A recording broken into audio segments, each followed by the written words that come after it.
दोस्तों, मेरा नाम अनुराग है और मैं एक शराबी हूँ। बड़ा अच्छा लगा यार आप दोस्तों के बीच में आके। Saurabh, thank you so much, आपने मेरे को इनवाइट किया अपना experience strength and hope share करने के लिए सनराइज ग्रुप में। बिलीव मी दोस्तों, it's always an honour and privilege to share in the rooms of Alcoholics Anonymous. बिल्कुल ऑनर की बात है और कि मैं अपना एक्सपीरियंस आप भाइयों के साथ शेयर करता हूँ। डिटेल्स तो भाई ने बता ही दिए, मेरा होम ग्रुप, मेरी डेट ऑफ सोब्रिटी। और मैं आज स्टेप 6 पे मेरे को कहा गया है अपना एक्सपीरियंस शेयर करने के लिए। और ज्यादा टाइम ना वेस्ट करते हुए मैं शुरू करता हूँ। स्टेप 6 ये कहता है कि यार were entirely ready to have God remove all these defects of character. कि मैं पूरी तरह से तैयार हूं कि भगवान मेरी डिफेक्ट्स ऑफ कैरेक्टर ले ले। मेरे में और डिफेक्ट्स ऑफ कैरेक्टर, मैंने तो कभी सोचा ही नहीं था मेरे जैसे इतने अच्छे इंसान में कोई डिफेक्ट्स ऑफ कैरेक्टर हो सकता है। तो जब मैं नया नया आया था एए में, तो एक भाई ने कह दिया यार अगर तेरे को दिखते नहीं है तो एक काम कर, डिफेक्ट्स ऑफ कैरेक्टर ढूंढने के लिए तो अपनी बेबी, अपनी वाइफ की ना एक छोटी सी कमी निकाल दे, तो तेरी क्या तेरे पूरे खानदान के डिफेक्ट्स ऑफ कैरेक्टर निकाल देगी और 7 पुश्तों के भी निकाल देगी कि क्या क्या कमियां मेरे में और मेरे पूरे परिवार में है। सो जोक्स अपार्ट यार, मैं जब अल्कोहलिक्स एनोनिमस में आया तो जैसे हम सब आते हैं, मेरा बेसिक पर्पस सिर्फ एक ही था कि किसी तरह ये शराबीपन की ये जो बीमारी है ना, इससे जान छूटे। ये जो शराब मैं बहुत ज्यादा पीता हूँ और जो कंट्रोल नहीं कर सकता, ये किसी ना तरीके से मेरे को पता चल जाए यार इसको एक आराम से कैसे पिया जा सकता है, या किसी तरह 2 ड्रिंक्स कैसे ले सकता हूँ। या जब पता चला यार मैं, मेरे जैसा आदमी 2 ड्रिंक्स लेने के काबिल नहीं है, मैं जब भी पीऊंगा तो वो मेरी ऑब्सेशन शुरू हो जाता है और एक ड्रिंक ले लेता हूँ, उसके बाद मेरी एलर्जी ट्रिगर हो जाती है, उसके बाद मेरी ब्रेक फेल हो जाती है। तो ये मेरा ड्रिंकिंग पैटर्न जो मेरे को इन कमरों में आके पता चला, ये है। और ये कहा कि यार मेरे को दोस्तों ने कि आप मीटिंग्स आते रहो, यहाँ आके आपके ये शराबीपन छूट जाएगा और शराब से आप दूर हो जाओगे। और फिर फाइनली मेरे को एक्सेप्ट करना पड़ा कि यस यार, मैं भी आप जैसे लोगों में से हूँ जो शराब के सामने में शक्तिहीन हूँ और जिंदगी का बैंड बजा हुआ है। जिंदगी तहस नहस है, अस्त व्यस्त तो क्या थी, तहस नहस ही थी। तो मैं यहाँ मीटिंग आना शुरू हुआ और जैसे हमारे कुछ पुराने दोस्त आज बैठे हैं, वो भी रिलेट कर पाएंगे कि शुरू शुरू के दिनों में यार स्टेप्स की कोई ज्यादा बातचीत नहीं होती थी हमारी। लेट 90s की बात कर रहा हूँ मैं। बेसिक ज्यादा फोकस हम लोगों का फेलोशिप में रहता था। फेलोशिपिंग करो, मैसेज पास करो, लोगों को आगे बढ़ाओ, उनका हाथ पकड़ो, अपने घर बिठाओ, उनको हेल्प करो, किसी ना किसी तरीके से अपनी स्टोरी शेयर करो जहां से वो रिलेट कर पाता है, और अ, शराब से दूर रहने में मदद करो। और यही हम लोग करते थे और बड़ा जोश से किया। काफी साल मस्ती भी की मैंने। काफी साल हम दोस्तों ने मिलकर बहुत लोगों तक मैसेज भी पास किया। यहाँ हम लोगों ने कोई प्रोग्राम्स भी ऑर्गेनाइज किए, कन्वेंशंस भी ऑर्गेनाइज किए, वर्कशॉप्स भी ऑर्गेनाइज किए, ऑनलाइन मीटिंग्स भी शुरू की थी हम लोगों ने उस टाइम, ईमेल की। और बड़ा अच्छा हाई हाई सा लग रहा था मेरे को, लग रहा था यार मैं बहुत बढ़िया हूँ, मस्ती है, शराब नहीं है, लाइफ ठीक ठाक है। शुरू का वो जोश बड़ा अच्छा रहा। और स्टेप्स यही किया यार, स्टेप 1 2 3, कि मैंने माना मैं शराब के सामने शक्तिहीन हूँ, जिंदगी अस्त व्यस्त है। ये भी मान लिया कि ये ऊंची शक्ति मेरे को ठीक करेगी। ये एहसास हुआ कि आप लोगों को देख के कि यस यार, इस ग्रुप में ऐसे लोग बैठे हैं जो मेरे से कहीं ज्यादा शराब पीने वाले थे, तो ये लोग ठीक हो सकते हैं तो मैं क्यों नहीं हो सकता। तो मैं आप लोगों के साथ जुड़ गया और फिर एक डिसीजन ले लिया कि अपने आप को और अपने विचारों को सॉरी, उस ऊंची शक्ति के हवाले करने के लिए बस वो डिसीजन ले लिया। और उसके बाद लग गए दुनिया को ठीक करने के लिए, 12वें कदम में पहुंच गए। और 12वें कदम का वो पार्ट जहां हम सिर्फ मैसेज पास करते हैं, बाकी पार्ट्स की तरफ कोई ज्यादा ध्यान नहीं दिया कि इन सारे कदमों को अपने जीवन में अपनाना, या मैंने कहा ये जरूरत नहीं है। ये तो मैंने कोई ज्यादा बुरे कर्म किए नहीं, मैं और मॉरली मैं अपने आप को बहुत अच्छा इंसान समझता था। ना मैं लोगों के पैसे मारता था, ना मैं किसी पराई स्त्री की तरफ मेरी नजर थी, ना मैंने कोई ऐसा गलत काम किया था। मैं अपने आप में, मेरे को यही लगता था यार, जो लोग ज्यादा जिनका बैंड बजा हुआ है, जो लोग ऐसे उल्टे सीधे काम करते हैं, डिसऑनेस्टी के बारे में भी मेरा यही विचार था यार। रिलेटिवली मैं ऑनेस्ट हूँ, और मेरा ये था कि दूसरों के साथ थोड़ी ऑनेस्टी कर लो पैसों की डीलिंग में तो काफी रहेगा। तो मैं उसको लेकर हम लोग चलते रहे, काफी साल निकल गए सोसाइटी में। मैंने क्या किया, मैंने सर्विस वर्क में अपने आप को इन्वॉल्व किया, मतलब सर्विस स्ट्रक्चर में हम लोग ग्रुप लेवल पे किया, इंटर ग्रुप लेवल पे किया। फिर 2008-9 में डेलीगेट की भी मेरे को सर्विस मिली, जनरल सर्विस कॉन्फ्रेंस का पार्ट बना, और काफी एक्टिवली काम किया और बड़ी शिद्दत के साथ किया, ये नहीं कि नहीं किया। पर बहुत सारे चीजें थी कि मेरा ए लाइफ तो बड़ी परफेक्ट थी, लाइफ बहुत खूबसूरत थी। कह सकते हो कि मैं मिस्टर ए अचीव करने के लेवल पे था। बट मेरी पारिवारिक जिंदगी यार, उसका बैंड बजा हुआ था। रोज घर में लड़ाइयाँ होनी, जो मैं बाहर दिखता था वो था नहीं। वो doctor jackal and mister hide वाली कहानी है ना। तो ये में या बाहर की दुनिया में तो मैं बहुत नाइस गुडी गुडी आदमी बनता था, पर घर में आते ही कुछ ना कुछ होता था। युद्ध चलता था वाइफ के साथ या पेरेंट्स के साथ। मदर मेरी काफी डोमिनेटिंग थी, और किसी ना किसी तरीके से she was after trying to dominate me और मेरी वाइफ को, और वहीं कोई ना कोई वो मेरी जिंदगी में काफी टाइम चलता रहा। और मुझे नहीं समझ आती थी यार, ये हैंडल क्यों नहीं हो रहा मेरे से।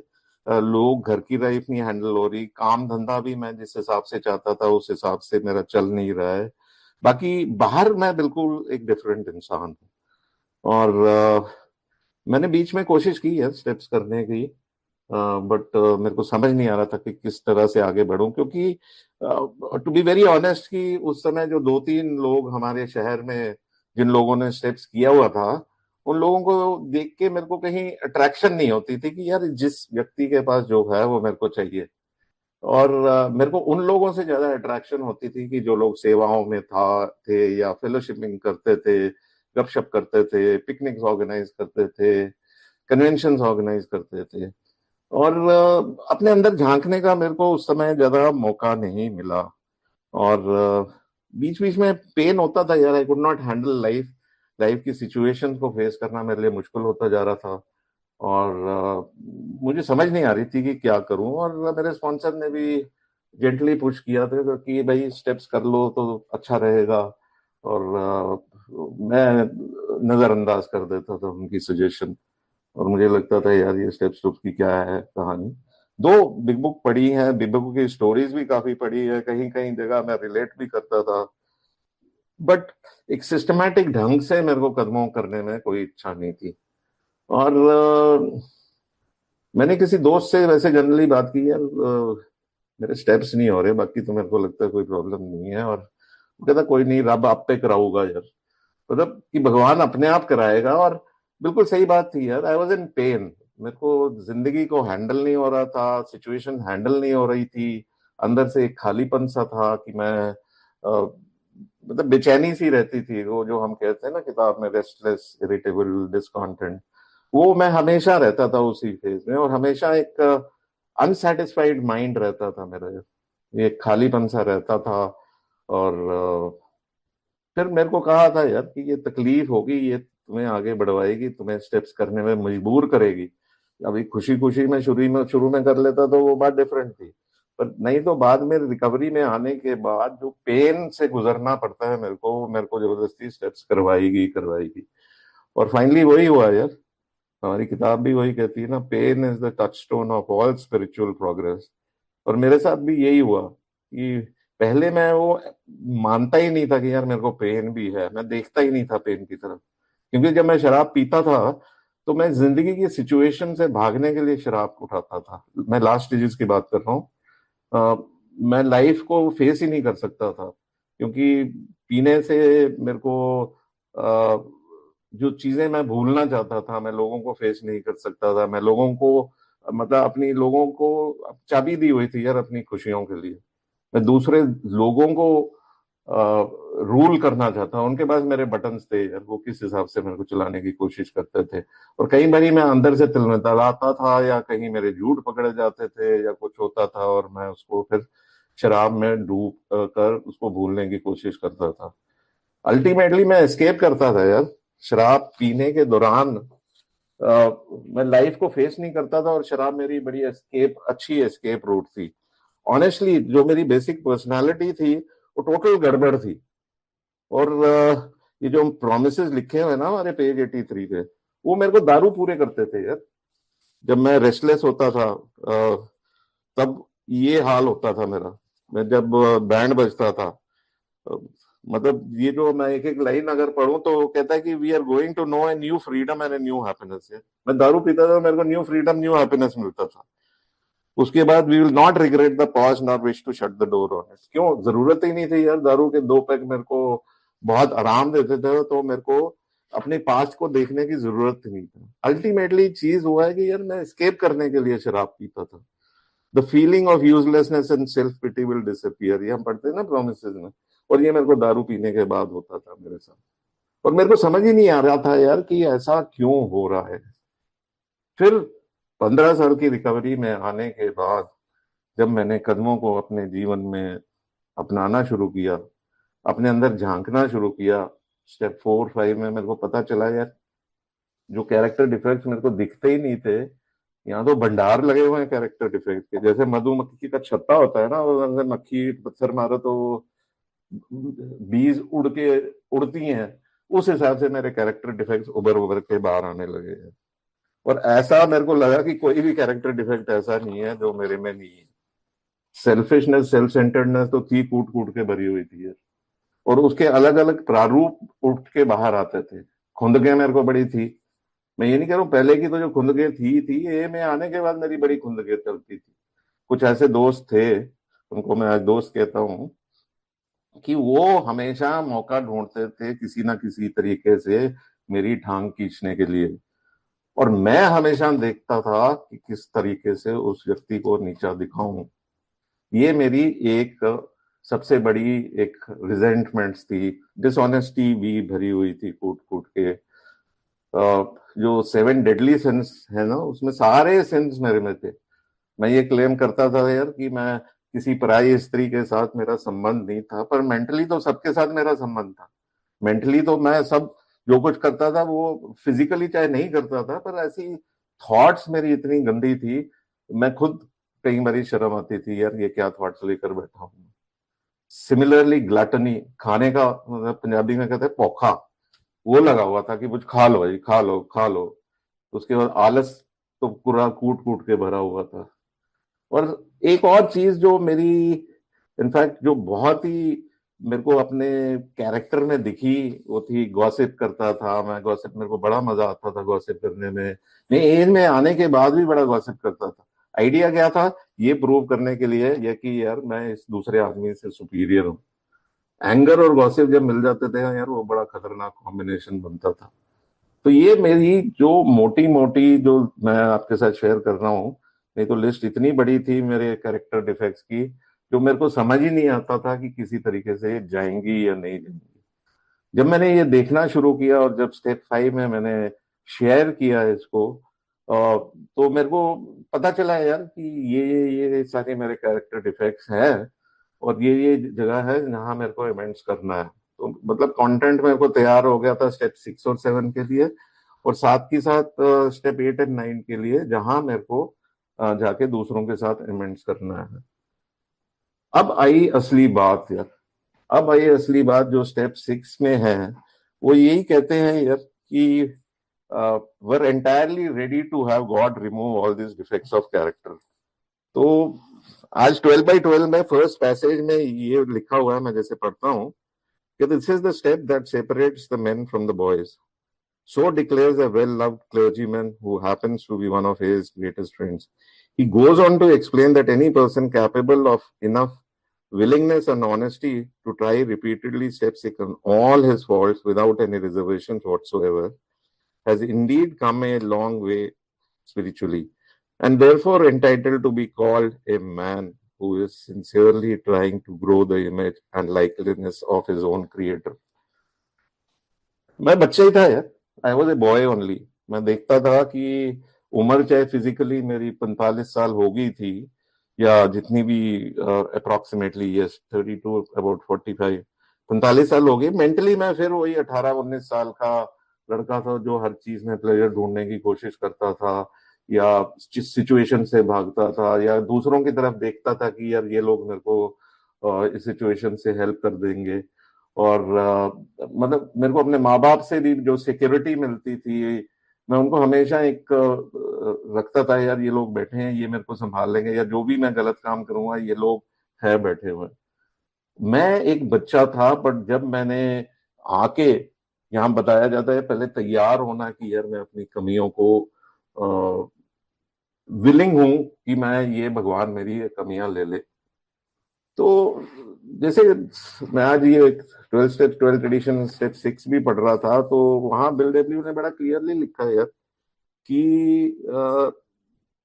भगवान ने हमको कुछ बेसिक इंस्टिंक्ट्स दिए हुए हैं, जैसे सिक्योरिटी का है, सेक्स का है, सोसाइटी का है।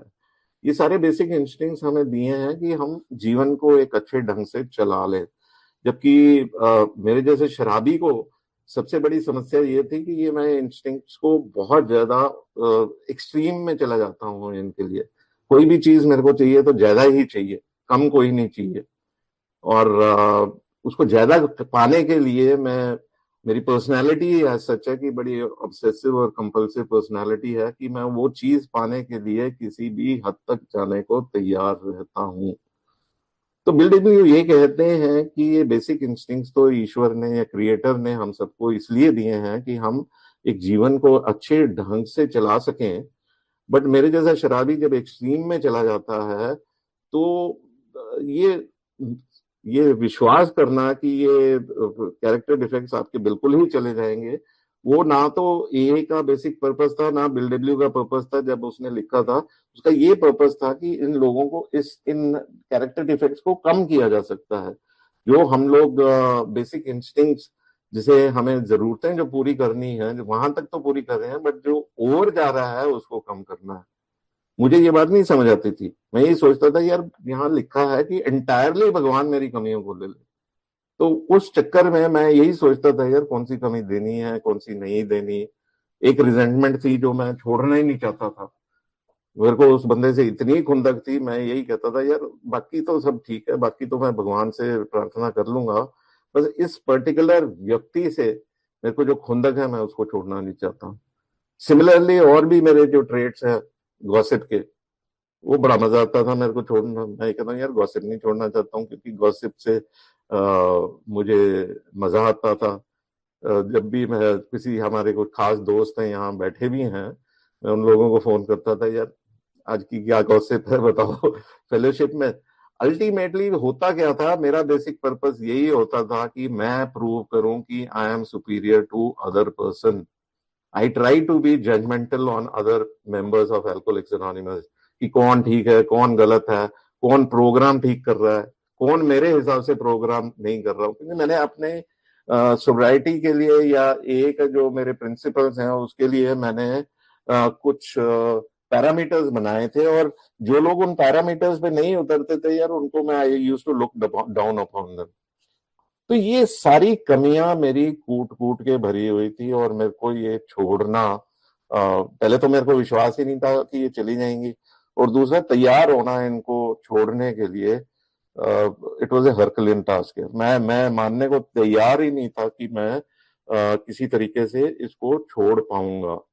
तो कई कैरेक्टर डिफेक्ट्स ऐसे थे जो मैं छोड़ना दिल से चाहता था, और उसके लिए मैं प्रार्थना करता था भगवान से कि भगवान ये कमियां स्टेप 7 में जाके मैं कहता था ये कमियां मेरा ले ले।